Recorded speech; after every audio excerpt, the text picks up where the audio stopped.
Saudara polisi telah menaikkan status AG, kekasih dari Mario Dendi dalam kasus penganiayaan anak di bawah umur, yaitu David Ozora, menjadi anak yang berkonflik dengan hukum, saudara.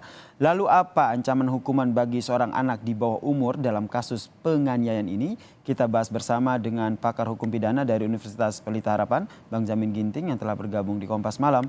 Salam sehat, Bang Jamin. Salam sehat, Mas. Melihat status AG sebagai anak di bawah umur dengan status anak yang berkonflik dengan hukum, proses hukumnya akan seperti apa jika kita bandingkan dengan proses hukum pada umumnya? Ya, tentu kalau kita mengacu kepada Undang-Undang Nomor 11 ya, tahun 2012 tentang sistem peradilan pidana anak, di situ dikatakan bahwa ada klasifikasi ya terhadap jenis-jenis hukuman khususnya kepada anak yang berkonflik dengan hukum ya.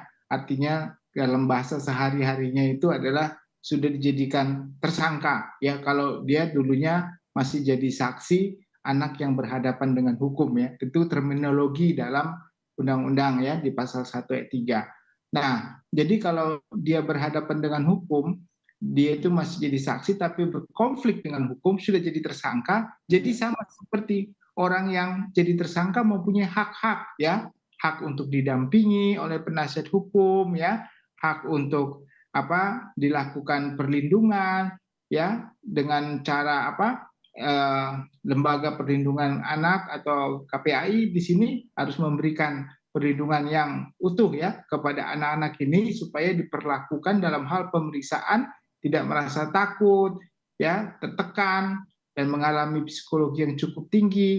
Nah, ini yang harusnya nanti diperhatikan. Nah, jadi tujuan utama kalau anak-anak ini bukan membuat dia mengaku perbuatannya, lalu dia menerangkan karena ketakutan dalam memberikan keterangan sehingga membuat efek yang lebih jauh lagi nantinya kepada anak ini ya, trauma nanti di masa depannya dia menjadi trauma yang mendalam gitu ya. Itu satu-satunya untuk dihindari hal seperti itu ya. Jadi perlu ada perlakuan yang berbeda terhadap orang dewasa begitu Mas Nasir. Kemudian apa saja kemungkinan ancaman pidana yang yang akan dihadapi oleh AG ini mengingat ia berstatus sebagai anak yang berkonflik dengan hukum, Bang Jamin?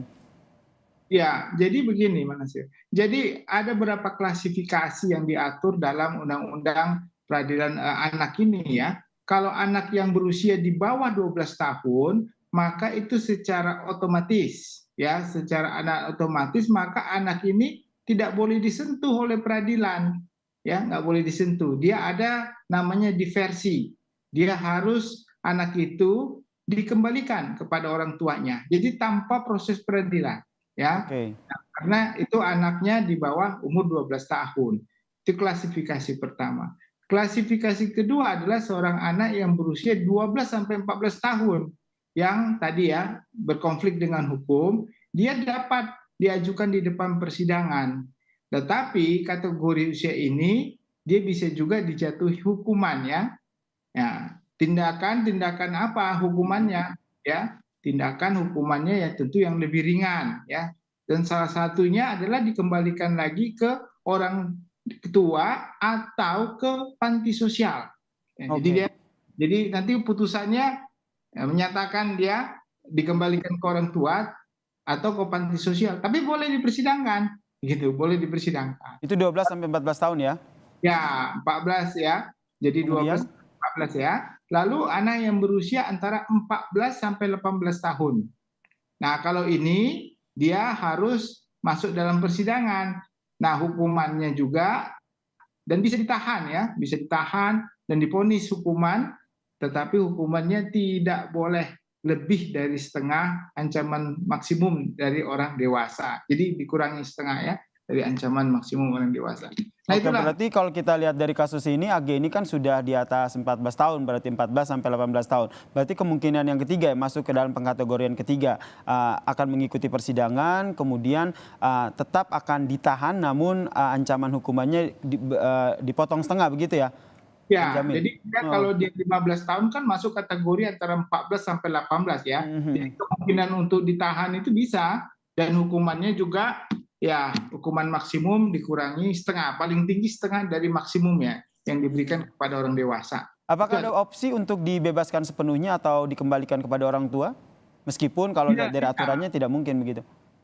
Ya, itu kan tergantung pembuktian di pengadilan nanti ya. Oke. Apakah terbukti nggak pasal-pasal yang memang disampaikan atau yang didakwakan oleh jaksa penuntut umum. Kalau nanti menurut jaksa penuntut umum memang tidak terbukti atau dia hukumannya bisa lebih rendah, contohnya diberikan kembalikan ke orang tua atau panti sosial, atau dihukum masa percobaan bisa juga gitu. Tidak boleh menjalani hukumannya, tapi masa percobaan selama 6 bulan gitu ya. Selama 6 bulan dia tidak boleh melakukan tindak pidana lain, maka bisa juga seperti itu. Jadi tergantung kepada nanti hakim ya, karena ini kan konteksnya 15 tahun, jadi persidangannya tidak seperti persidangan yang kita lihat sekarang. Ini kan anak, berarti nanti dia sidangnya tertutup ya, sidang tertutup. Gitu. Oke, kemudian yang dikhawatirkan dari kasus anak ini yang juga menjadi perhatian publik adalah bagaimana kondisi dari psikologis anak ini. Nah, dalam proses pemeriksaannya sendiri, bagaimana akhirnya polisi bisa tetap profesional, tapi tetap juga memikirkan ataupun melihat konteks bagaimana kondisi psikologi dari AG ini, Bang Jamin?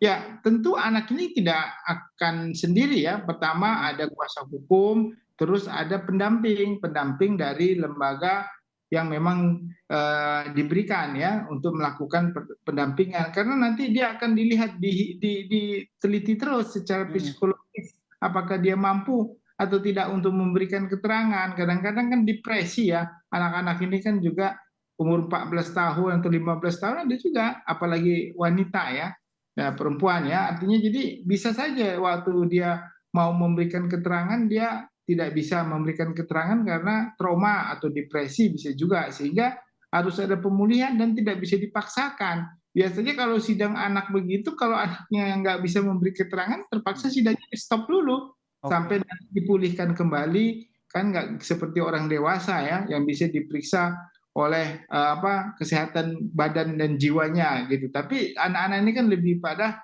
psikologis ya, beban psikologisnya tinggi, rasa takut, khawatir gitu. Apalagi orangnya pernah berhadapan dengan pengadilan ya. Tapi itu nanti hakimnya juga nggak pakai jubah kan, karena ini kan peradilan anak ya, pakai pakaian biasa, jadi nggak takut biasanya mereka begitu. Oke, ini yang juga menjadi concern dari penyidik ya dalam melakukan pemeriksaan sehingga kasus ini bisa berjalan, penyidikannya berjalan tetap profesional ya, Bang Jamin ya. Terakhir Bang Ya. Jamin, dengan melihat kasus ini dengan status AG sebagai anak yang berkonflik dengan hukum gitu, nantinya pasal yang disangkakan itu akan seperti apa?